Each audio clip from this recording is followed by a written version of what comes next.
Good evening सभी को, स्वागत है आप सबका आपके यूट्यूब चैनल पर।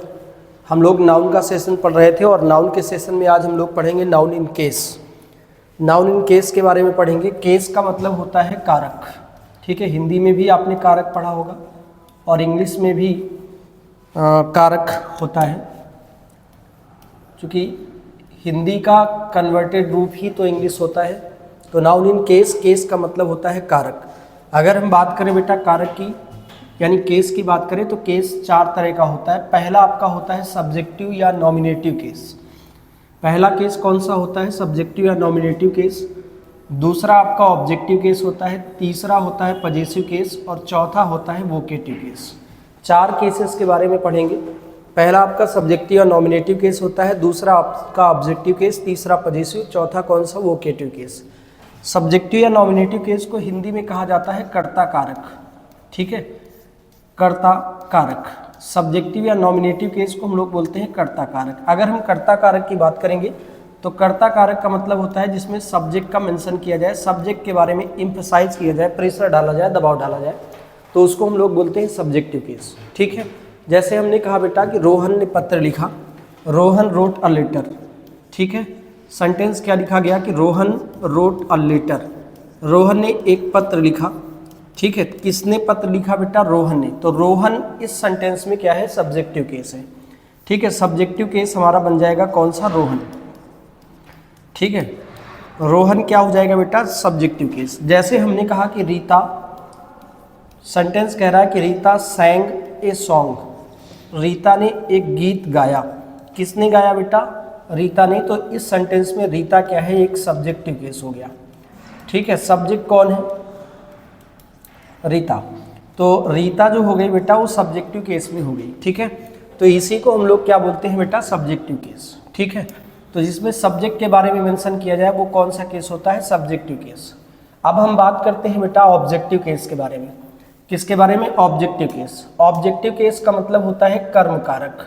ऑब्जेक्ट जो होता है उसको हम लोग बोलते हैं ऑब्जेक्टिव केस, कर्म कारक, ठीक है। जिसमें ऑब्जेक्ट के बारे में मेंशन किया जाए, ऑब्जेक्ट के बारे में बताया जाए, उसको हम लोग ऑब्जेक्टिव केस बोलते हैं। जैसे हमने कहा कि Dhoni pledge cricket, Dhoni cricket खेलता है। कौन क्रिकेट खेलता है? धोनी। तो धोनी तो हो गया बेटा सब्जेक्टिव केस, और प्लेज क्या हो गया बेटा? वर्ब हो गया, ठीक है। और क्रिकेट इस सेंटेंस का ऑब्जेक्ट हो गया, तो ये हो गया बेटा ऑब्जेक्टिव केस, ठीक है। ये इस सेंटेंस का ऑब्जेक्टिव केस हो गया। धोनी सब्जेक्टिव केस है और प्लेस वर्ब है, और क्रिकेट हमारा कौन सा केस हो गया? ऑब्जेक्टिव केस हो गया, ठीक है। जैसे हमने कहा कि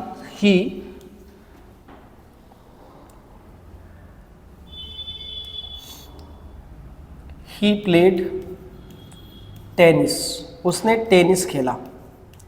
तो उसने क्या खेला बेटा? टेनिस। तो टेनिस क्या है बेटा? इस सेंटेंस का ऑब्जेक्ट है, ठीक है।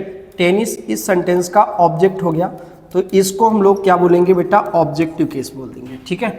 तो जिसमें सब्जेक्ट के बारे में बोला जाएगा वो सब्जेक्टिव केस होगा, और जिसमें ऑब्जेक्ट के बारे में बोला जाएगा वो हमारा क्या हो जाएगा बेटा? ऑब्जेक्टिव केस हो जाएगा। इतनी बात क्लियर है, ठीक है। ऑब्जेक्ट के बारे में जिसमें बोला जाएगा वो ऑब्जेक्टिव केस हो जाएगा। अब हम बात करते हैं बेटा पजेसिव केस की और वोकेटिव केस की। देखो छोटी स्टैंडर्ड की जो क्लासें हैं उसमें सब्जेक्टिव और ऑब्जेक्टिव पूछा जाता है, ठीक है। कंपटीशन कभी सब्जेक्टिव, ऑब्जेक्टिव और पजेसिव केस के बारे में बात नहीं करता है, और ना इससे कभी क्वेश्चन प्रिस्क्राइब होते हैं, ना क्वेश्चन कभी बनता है। तो इसलिए इन दोनों से क्वेश्चन कभी नहीं पूछा जाता है, ठीक है। क्वेश्चन आपका पूछा जाता है पजेसिव केस से, ठीक है। तो पजेसिव केस के बारे में हमको डिटेल में पढ़ना है, पूरी जानकारी के साथ पढ़ना है, क्योंकि इसमें से ही क्वेश्चन बनता है। अब हम बात कर लेते हैं पहले वोकेटिव केस की, और फिर डिटेल में हम पढ़ते हैं किसको? पजेसिव केस को। वोकेटिव केस क्या होता है बेटा? संबोधन कारक, ठीक है। संबोधन कारक। तो संबोधन कारक का मतलब होता है किसी को बुलाने के लिए, किसी को इंडिकेट करने के लिए हम जिन शब्दों का इस्तेमाल करते हैं उन्हीं को हम लोग क्या बोलते हैं? वोकेटिव केस बोलते हैं, ठीक है। जैसे हमने कहा हाय, उसके बाद हमने कहा हेलो, उसके बाद हमने कहा बेटा हे, ठीक है। उसके बाद हमने कहा लिसन, सुनो, है ना। तो ये शब्द हमारे कौन से केस में हो गए बेटा? ऑब्जेक्टिव केस में, सॉरी वोकेटिव केस हो गए, किसी को संबोधित करने के लिए, किसी को बुलाने के लिए, किसी को इंडिकेट करने के लिए जिन शब्दों का इस्तेमाल किया जाता है उनको हम लोग क्या बोलते हैं, वोकेटिव केस बोलते हैं। ठीक है, संबोधन कारक, है ना। ठीक है, बातचीत का जब सिलसिला शुरू किया जाता है, कन्वर्सेशन शुरू किया जाता है सोशल मीडिया पर, तो हम लोग अक्सर जो है हेलो हाय से ही बात को स्टार्ट करते हैं। तो उस इंसान को हम वोकेट करते हैं, उस इंसान को हम संबोधित करते हैं, है ना। तो इनको हम लोग क्या बोलते हैं बेटा, वोकेटिव केस। ठीक है, अब हम बात करते हैं बेटा किस केस के बारे में, अब हम बात करेंगे पजेसिव केस के बारे में। पजेसिव केस को कहा जाता है बेटा अधिकरण कारक। ठीक है, कौन सा कारक, अधिकरण कारक। वोकेटिव केस के बारे में बात की जाएगी और पूरा डिटेल इसके बारे में पढ़ा जाएगा, क्योंकि क्वेश्चन यहीं से पूछा जाता है, इसलिए हम वोकेटिव केस के बारे में पढ़ेंगे। ठीक है, तो चलिए शुरुआत करते हैं वोकेटिव केस के बारे में। ठीक, वोकेटिव केस के बारे में यहाँ पर कुछ जानकारी आपको दी गई। ठीक है, यहाँ पर लिखा क्या गया, इसको गौर से पढ़िए। Vocative case, sorry possessive case के बारे में, वोकेटिव नहीं पजेसिव, पजेसिव केस के बारे में बोला गया। पजेसिव केस में का, की, के, ठीक है, का, की, के शब्द की इंग्लिश के लिए ऑफ या एपोस्ट्रोफी यस का इस्तेमाल किया जाता है। ठीक है, अगर आपको पजेसिव केस इस्तेमाल करना है तो इसके लिए आपके पास क्या होना चाहिए, इसके लिए हिंदी में क्या होगा, का, की, के शब्द होगा। हिंदी में कौन सा शब्द होगा, का होगा, की होगा, के होगा। शब्द का उपयोग करें जब पहला शब्द प्राणी हो। पहला शब्द क्या हो बेटा, प्राणी यानी लिविंग हो, लिविंग बीइंग हो, तो एपोस्ट्रोफी यस का उपयोग करें। और जब पहला शब्द आपका लिव हो यानी नॉन लिविंग हो तो आप ऑफ का यूज करें। अगर पहला शब्द आपका कोई प्राणी होता है, लिविंग बीइंग होता है, तो ऐसी स्थिति में आप एपोस्ट्रोफी यस का इस्तेमाल करेंगे। और जब पहला शब्द आपका कोई निर्जीव होगा, नॉन लिविंग होगा, तब ऑफ का इस्तेमाल करोगे। जैसे हमने कहा बेटा, हमने कहा कि राम का घर। अब इसमें अगर गौर से देखा जाए तो क्या लिखा है, राम का घर। पहला शब्द क्या है बेटा, एक प्राणी है। ठीक है, पहला शब्द इसमें क्या है मेरे बच्चे, एक प्राणी है। प्राणी का मेंशन किया गया है ना। पहला शब्द इसमें एक प्राणी है, राम। ठीक है, और जैसे हमने कहा कि हरि, ठीक है, हरि का शर्ट, तो शर्ट किसका है बेटा, हरि का। तो पोजेशन किसका है, हरि का। इस शर्ट पर अधिकार किसका है, होल एंड सोल ओनरशिप किसकी है, हरि की। मालिकाना हक किसका है, हरि का। तो इसी को हम लोग बोलते हैं पोजेशन यानी पजेसिव केस बोलते हैं। तो पहला शब्द इसमें प्राणी है, इसमें भी पहला शब्द क्या है बेटा, प्राणी है। लेकिन अगर हम कह दे बेटा कि साइकिल का टायर, अगर ये कहा जाए कि साइकिल का टायर, तो इसमें गौर करने वाली बात यह है कि साइकिल जो पहला शब्द है वो एक निर्जीव है, नॉन लिविंग है। ठीक है, तो कभी कभी हमको निर्जीव मिलता है और कभी कभी हमको सजीव मिलता है। तो दोनों में अलग अलग प्रकार के रूल लगते हैं, दोनों में अलग अलग प्रकार का, ठीक है, पोजीशन दिखाया जाता है। तो यहाँ पर पहला शब्द प्राणी है और यहाँ पर पहला शब्द क्या है, निर्जीव है।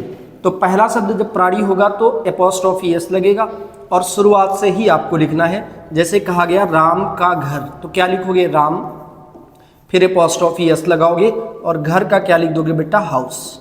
हरी की शर्ट, तो क्या हो जाएगा, हरीज, ऊपर एपोस्ट्रोफी एस हो जाएगा और शर्ट हो जाएगा। इसी को हम लोग क्या बोलेंगे, पजेसिव केस। जब पहला शब्द प्राणी होगा तो उसका नाम लिखो और उसके ऊपर एपोस्ट्रोफी एस लगाओ, अगला शब्द लिख दो। ठीक है, लेकिन जब पहला शब्द आपका निर्जीव हो, नॉन लिविंग, तो आप पीछे से लिखिएगा। ठीक है, पहले टायर लिखिएगा, TYRE, टायर, और जब पीछे से लिखेंगे तो काकी के शब्द की इंग्लिश के लिए आप क्या लिखेंगे, of, cycle, tyre of cycle, CYCLE।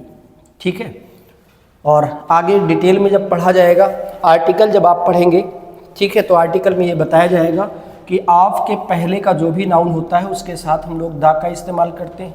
ठीक है, ये आगे डिटेल में है, आर्टिकल जब आप पढ़ेंगे तब की बात है। बहरहाल अभी थोड़ा बहुत आप संक्षिप्त जानकारी लेते चलिए। ठीक है, तो इतनी बात आपको बिल्कुल समझ में आई होगी, बिल्कुल आसान है। पहला शब्द जब हमारा प्राणी होगा तो शुरुआत से लिखना है और शुरुआत से लिखने पर एपोस्ट्रोफी एस लगाना है।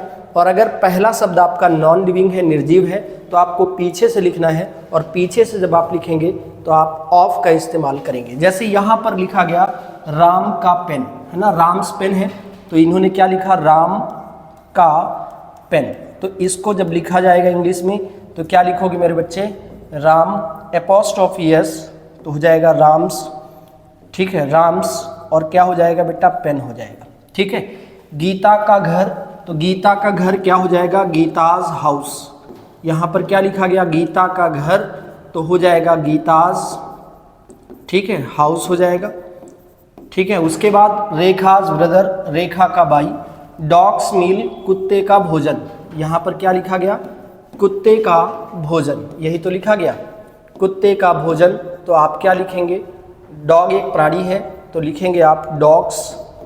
ठीक है, ऊपर एपोस्ट्रोफी एस लगाएंगे और भोजन का क्या हो जाएगा बेटा, मील हो जाएगा। ठीक है, जैसे लिखा गया पिकॉक्स डांस। ठीक है, मोर का नृत्य, है ना, मोर का नृत्य क्या होगा, पिकॉक्स डांस। कुक्कूज वाइफ, कोयल की, सॉरी कुक्कूज वॉइस, कोयल की आवाज़। तो कोयल की आवाज़ को आप क्या बोलेंगे, कुक्कूज वॉइस। ठीक है, सचिन्स बैट, सचिन का बैट है। उसके बाद डॉग्स टेल, कुत्ते की पूंछ है। उसके बाद है कैट्स टेल, ठीक है, बिल्ली की पूंछ है। उसके बाद लॉयंस रेयर है, ठीक है, शेर की दहाड़ है। काउज मिल्क, गाय का दूध है। ठीक है, अब जैसे यहाँ पर लिखा गया बॉटल ऑफ प्लास्टिक, इसको गौर से समझिए, प्लास्टिक की बोतल। तो प्लास्टिक शब्द क्या है बेटा, नॉन लिविंग है ना, नॉन लिविंग है तो आप ऑफ का इस्तेमाल करेंगे और पीछे से लिखेंगे प्लास्टिक की बोतल।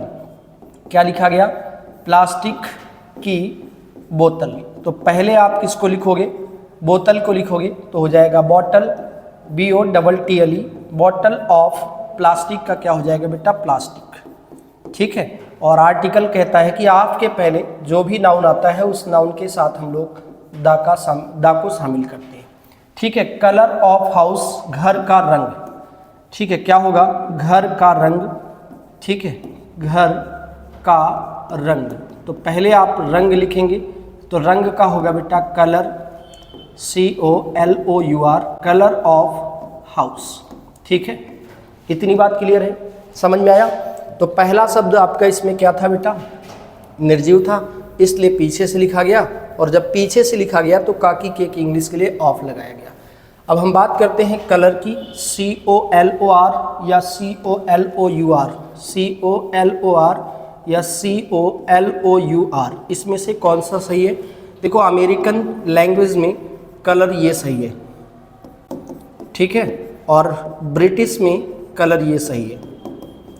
ठीक है ना, चूँकि हम लोग अमेरिकन इंग्लिश नहीं पढ़ते हैं, हम लोग ब्रिटिश वाली पढ़ते हैं, तो हमारे लिए COLOR गलत माना जाएगा। ठीक है, हमारे लिए क्या होगा बेटा, COLOUR ही सही होगा, है ना, चूँकि हमारे यहाँ जो इंग्लिश आती है बेटा या बोली जाती है, ये एग्ज़ाम में पूछी जाती है, वो ब्रिटिश वाली होती है। हम ब्रिटिशर्स को फॉलो करते हैं, हम अमेरिकन इंग्लिश को फॉलो नहीं करते हैं, इसलिए कलर की स्पेलिंग हमारे लिए कौन सी सही होगी, COLOUR। ठीक है, चलो आगे, चेयर ऑफ वुड, लकड़ी की कुर्सी, है ना, लकड़ी की कुर्सी, क्या बोला गया, लकड़ी की कुर्सी, यही तो बोला गया। तो लकड़ी शब्द क्या है, नॉन लिविंग, तो पहले कुर्सी की लिखोगे चेयर, और काकी के का मतलब होगा ऑफ, लकड़ी का क्या हो जाएगा मेरे बच्चे, वुड हो जाएगा, और आपके पहले सभी नाउन के साथ दा लिखा जाता है। कवर ऑफ बुक, ठीक है, कवर ऑफ बुक, बुक का पेज। ठीक है, हाँ, अब देखो यहाँ पर लिखा गया tables leg is broken, tables leg, है ना, मेज का पाया, मेज का पाया। ठीक है, तो मेज क्या है बेटा, नॉन लिविंग है, पीछे से लिखो पाया का मतलब होगा लेग, और काकी के का मतलब होगा ऑफ।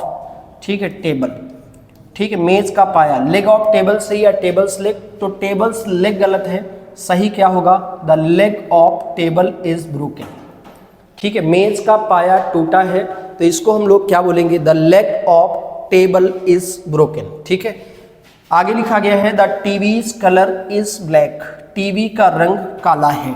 किसका रंग बेटा, टीवी का, है ना, टीवी का रंग काला है। तो टीवी का रंग, पहला शब्द क्या है बेटा, नॉन लिविंग, तो पहले इसको लिखो, रंग को लिखोगे कलर, और काकी के का मतलब होगा ऑफ, टीवी, तो टीवी हो जाएगा। ठीक है, टीवीज कलर नहीं होगा, द कलर ऑफ टीवी होगा। इतनी बात क्लियर है। तो दो चीज़ें हम लोगों ने अभी पढ़ी, है ना, शुरुआत में हमने क्या पढ़ा कि पहला शब्द अगर प्राणी होगा तो हम शुरुआत से लिखेंगे, और शुरुआत से लिखेंगे तो काकी के की इंग्लिश के लिए हम लोग क्या लगाएंगे, अपॉस्ट्रोफी एस। और जब पहला शब्द हमारा नॉन लिविंग होगा तो हम पीछे से लिखेंगे, और पीछे से लिखेंगे तो काकी के की इंग्लिश के लिए हम लोग क्या लगाएंगे बेटा, ऑफ लगाएंगे। इतनी बात क्लियर हो गई है ना। अब चलते हैं आगे। अब आगे बात करते हैं हाफ एपॉस्ट्रोफी की, है ना। Half apostrophe HALF, apostrophe APOSTROPHE। Half apostrophe की बात करते हैं, है ना। हाफ एपॉस्ट्रोफी, देखो फुल एपॉस्ट्रोफी क्या होता है, जैसे हमने कहा कि राम, ऊपर एपॉस्ट्रोफी और यस लगा दिया तो ये फुल एपॉस्ट्रोफी है। लेकिन हाफ एपॉस्ट्रोफी में सिर्फ क्या होगा बेटा, एपॉस्ट्रोफी ही लगेगा।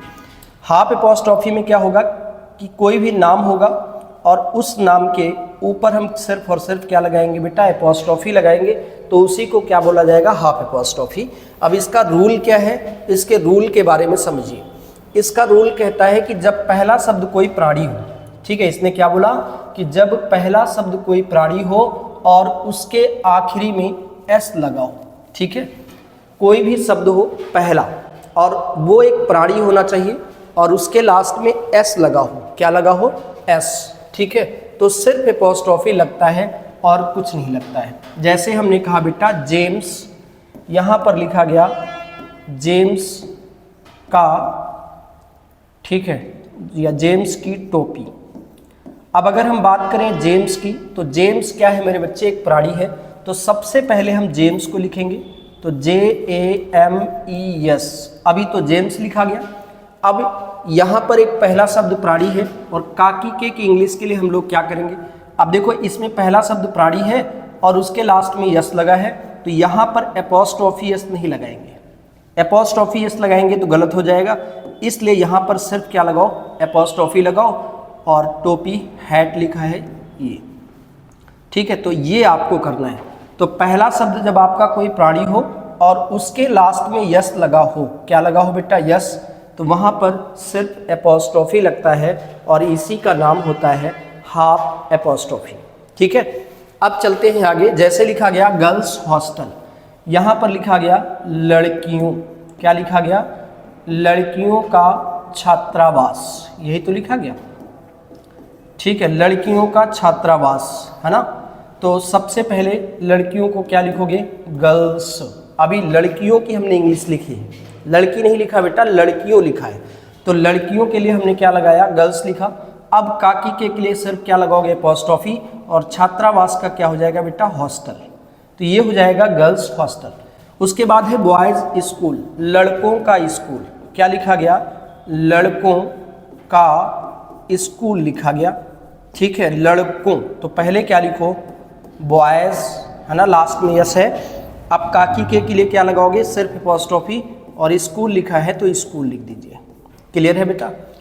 कालिदास की कविताएं, कालिदास की कविताएं, है ना, क्या लिखा गया, कालिदास की कविताएं, ठीक है, यही तो लिखा गया। तो पहले आप कालिदास लिखो, KALIDAS, अब लास्ट में यस मिला, एपॉस्ट्रोफी ही लगाना है, एपॉस्ट्रोफी यस नहीं लगाना है। कविताएं क्या हो जाएगा बेटा, पोएम्स, ठीक है।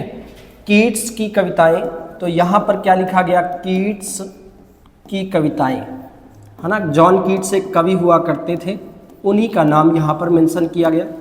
कीट्स की कविताएं, तो पहले आप लिखो कीट्स, KEATS, है ना। अब यहाँ पर एपॉस्ट्रोफी लगाओगे, कविताएं क्या हो जाएगा बेटा, पोएम। आई बात समझ में, क्लियर है ना, ठीक है। चलो भाई, तो अब इतनी बात आपको समझ में आई होगी। अब हम बात करते हैं थोड़ा सा और।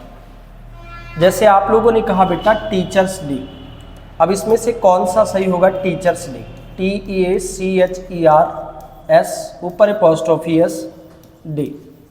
और दूसरा हमने कहा बेटा टीचर्स, TEACHERS, एपॉस्ट्रोफी, डे। और तीसरा हमने कहा बेटा टीचर्स डे।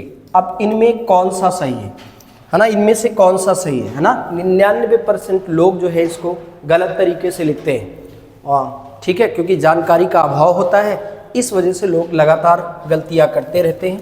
जैसे हमने कहा बेटा अध्यापक का दिन, ठीक है, यहाँ पर क्या बोला गया, अध्यापक का दिन, यही तो बोला गया। तो पहले आप लिखो या अध्यापकों का दिन, ठीक है, तो पहले क्या लिखो बेटा, टीचर्स, ठीक है, अध्यापकों। अब काकी के लिए क्या लगाओगे, अपोस्ट्रोफी, केवल अपोस्ट्रोफी लगाना है क्योंकि इसके लास्ट में यस लगा हुआ है, और दिन का क्या हो जाएगा बेटा, डे। तो ये वाला आपका सही होगा, ठीक है। जैसे हमने कहा डॉक्टर्स स्ट्राइक, DOCTORS स्ट्राइक, ठीक है, डॉक्टर्स स्ट्राइक है ना, डॉक्टरों की हड़ताल, डॉक्टर्स स्ट्राइक, डॉक्टरों की हड़ताल। अब बात समझ में आई, ठीक है। चलो, तो पहला शब्द अगर आपका प्राणी हो और उसके लास्ट में यस लगा हो तो वहां पर सिर्फ एपोस्ट्रोफी ही लगाना, और इसी का नाम होता है बेटा क्या, हाफ एपोस्ट्रोफी। यहां पर लिखा गया कि this is a boys hostel, ये एक लड़कों का छात्रावास है, ठीक है, एक लड़कों का छात्रावास, यही तो लिखा गया, लड़कों का छात्रावास, ठीक है, यही लिखा गया, लड़कों का छात्रावास। तो पहले आप लिखोगे लड़कों की इंग्लिश, तो हो जाएगा बॉयज, काकी के का मतलब एपोस्ट्रोफी, ठीक है, छात्रावास हॉस्टल, ठीक है। तो कौन सा सही होगा बेटा, बॉयज हॉस्टल, यानी सेकंड वाला आपका करेक्ट है, फर्स्ट वाला आपका इनकरेक्ट हो जाएगा। इतनी बात क्लियर है, पहला वाला आपका इनकरेक्ट है और दूसरा वाला आपका करेक्ट है, समझ में आ गई बात, ठीक है। तो हाफ एपोस्ट्रोफी का भी सिस्टम आपको समझ में आ गया होगा। अब चलते हैं अगले रूल की तरफ। अगला रूल हमारे पास क्या कह रहा है, अगला रूल कह रहा है कि जब दो नाम एंड से कनेक्ट हो, यहाँ पर किसका मेंशन किया गया, नाम का।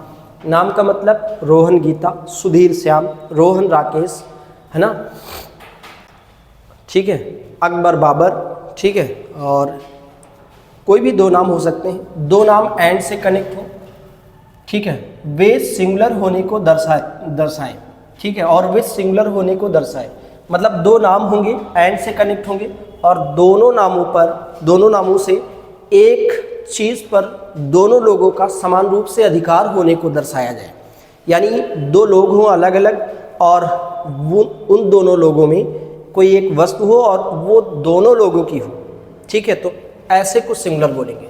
सिंगुलर नाउन होने को दर्शाए तो आखिरी वाले नाम के साथ एपोस्ट्रोफी लगता है, केवल लास्ट वाले नाम के साथ एपोस्ट्रोफी लगता है, और जब दो नाम एंड से कनेक्ट हो और वे प्लूरल होने को दर्शाए, यानी अलग अलग होने को दर्शाए, तो दोनों नामों के साथ एपोस्ट्रोफी एस लगता है, ठीक है, दोनों नामों के साथ एपोस्ट्रोफी एस लगता है, ठीक है। जैसे हमने कहा कि राम और सीता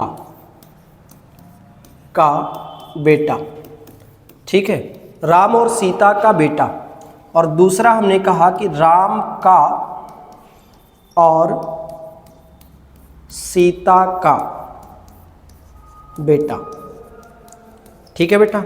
यहाँ पर एक काकी के आया है, यहाँ पर डबल काकी के है, ठीक है, दोनों में अंतर है, ठीक है। पहला वाला कह रहा है कि राम और सीता का बेटा और दूसरा वाला कह रहा है कि राम का और सीता का बेटा। अगर इसको इंग्लिश में ट्रांसलेट करेंगे तो क्या होगा, राम एंड सीताज सन, ठीक है, और ये वाला क्या होगा, राम्स एंड सीताज सन, ठीक है। तो यहाँ पर दोनों नामों के साथ एपोस्ट्रोफी एस है, यहाँ पर सिर्फ लास्ट वाले नाम के साथ एपोस्ट्रोफी एस है। अब इन दोनों बातों से आपको कुछ बात समझ में आई, नहीं समझ में आई होगी, समझो इधर क्या बात समझ में आई। देखो यहाँ पर केवल लास्ट वाले के साथ एपोस्ट्रोफी, यहाँ दोनों नाम के साथ। इसका मतलब ये कह रहा है कि एक ऐसा बेटा है जो राम का भी है और सीता का भी है, ठीक है, एक ऐसा पुत्र है, एक ऐसा बेटा है जो राम का भी है, सीता का भी है। इसका मतलब है कि राम और सीता दोनों पति पत्नी हैं, ठीक है, एक बेटा जो राम का भी हो और सीता का भी हो, इसका मतलब राम और सीता दोनों क्या है बेटा, पति और पत्नी। अब यहाँ पर क्या है, यहाँ पर क्या है बेटा कि यहाँ पर राम के ऊपर एपोस्ट्रोफी एस लगा है और सीता के ऊपर एपोस्ट्रोफी लगा है, कि इसका मतलब राम का बेटा अलग है और सीता का बेटा अलग है। तो यहाँ पहले वाले में राम और सीता पति पत्नी है और दूसरे वाले में राम और सीता हो सकता है पड़ोसी हो या अलग अलग जगह से हो, ठीक है, अलग अलग को बोध करा रहा है। समझ में आई बात, ठीक है। तो कुल मिला के कहने का मतलब है कि जैसे मान लीजिए कोई बिजनेस और व्यापार होता है, उस बिजनेस व्यापार में क्या होता है कि जब दोनों लोग, ठीक है, समान रूप से भागीदार होते हैं, जब दोनों लोग समान रूप से भागीदार होते हैं तो लास्ट वाले के साथ लगाना है, और जब बिजनेस दोनों लोगों का अलग अलग है, ठीक है, तो दोनों नामों के साथ एपोस्ट्रोफी एस लगाना है। इतनी बात क्लियर है। अब जरा समझिए, केवल समझने वाली बात है, इसमें रटने वाली चीज़ कोई है ही नहीं, और अगर आप रटने का प्रयास करेंगे तो आप फ्लॉप हो जाएंगे। केवल समझना है, ठीक है बेटा। किसी भी चीज़ का कॉन्सेप्ट समझो, रट करके चीज़ें तैयार करोगे, आज रटोगे कल भूल जाओगे, ठीक है। चीज़ें जड़ से समझने का प्रयास करो, और जड़ से जब चीज़ों को समझोगे तो पूरी ज़िंदगी अनवरत, ठीक है, आपकी लाइफ में रहेंगे, ठीक है। क्योंकि एग्ज़ाम निकाल लेना और उसके बाद ज्ञान संजोए रखना, दोनों में अंतर होता है ना। एग्ज़ाम निकालना अलग बात है और हमेशा लोगों के प्रश्नों का उत्तर देते रहना अलग बात है। आप हमेशा पूरी लाइफ लोगों के प्रश्नों के उत्तर तभी दे सकते हैं जब आप चीज़ों को गहराई से बहुत अच्छे से पढ़े हों, है ना। इंग्लिश लोग पढ़ तो लेते हैं लेकिन रटने का प्रयास करते हैं, है ना। जब नहीं रिवाइज करते हैं तो लोग भूलना शुरू कर जाते हैं। इसलिए चीज़ों को अच्छे से समझो। जैसे यहाँ पर हमने कहा कि राम का और श्याम का बेटा, राम का और श्याम का बेटा। दूसरा हमने कहा राम और श्याम का बेटा। इन दोनों सेंटेंस में कौन सा सेंटेंस हिंदी का सही है बताओ। इंग्लिश की बात छोड़ो, हिंदी का बताओ। पहला वाला कह रहा है राम का और श्याम का बेटा, दूसरा वाला कह रहा है राम और श्याम का बेटा, ठीक है। तो पहला वाला ये कह रहा है कि बेटा अलग अलग है, एक बेटा राम का है, दूसरा और श्याम का है। तो इसका मतलब है कि राम और श्याम दोनों सगे दोस्त हैं, या फिर दोस्त हैं, फ्रेंड है या पड़ोसी हैं। राम का बेटा अलग है और श्याम का बेटा अलग है। यहाँ पर कह रहा है कि राम और श्याम का बेटा, मतलब एक ऐसा बेटा है जो राम का भी हो और श्याम का भी हो। क्या ऐसी सिचुएशन कभी आपके सामने देखने को मिली कि दो पुरुषों का एक बेटा? नहीं देखा होगा। एक पुरुष और एक स्त्री, उन दोनों से मिल करके एक संतान तो बन सकती है, लेकिन दो पुरुष हों और वही बेटा पहले वाले पुरुष का हो और वही बेटा दूसरे पुरुष का हो तो असंभव नहीं हो सकता है ना। क्या आप अपने पापा और अपने चाचा के बेटे, है ना, या कोई ऐसा बेटा जो एक पुरुष का भी हो और दूसरे पुरुष का भी हो? नहीं हो सकता है। हाँ, ये सिचुएशन तभी हो सकती है कि एक महिला हो और एक पुरुष हो, तो दोनों से, ठीक है, एक संतान पैदा हो सकती है। तो बेटा हिंदी वर्जन में जाएंगे तो ये सही है और ये आपका गलत है, ठीक है, ये गलत हो जाएगा, ठीक है। तो जब एक का आभास होगा तो ऐसी स्थिति में केवल लास्ट वाले के साथ एपोस्ट्रोफी एस लगाना है, और जब अलग अलग होने का आभास होगा तो दोनों नामों के साथ एपोस्ट्रोफी एस लगाना है। बस इतना याद रखना है। जैसे हमने कहा कि Ram and Geeta shop is near the railway station, है ना। राम और गीता की दुकान रेलवे स्टेशन के नज़दीक है। तो इसका मतलब है कि एक ऐसी दुकान जो राम की भी है और गीता की भी है। मतलब ये है कि राम और गीता या तो पति पत्नी है, ठीक है, या फिर बिजनेस के पार्टनर हैं। समझ में आई बात। दुकान एक है, वही दुकान राम की है, वही दुकान गीता की है ना। तो यहाँ पर क्या कह रहा है, सिंगुलर को प्रदर्शित कर रहे हैं, है ना। दूसरा कह रहा है कि Ram's and Geeta shops are near the railway station. Ram की भी दुकान रेलवे स्टेशन के नज़दीक है और गीता की भी दुकान रेलवे स्टेशन के नज़दीक है। तो राम की दुकान अलग है और गीता की दुकान अलग है, ठीक है। आगे लिखा I went to Ram's and Geeta's house, ठीक है। मैं राम के और गीता के घर गया and found the couple missing. Couple का मतलब है पति पत्नी।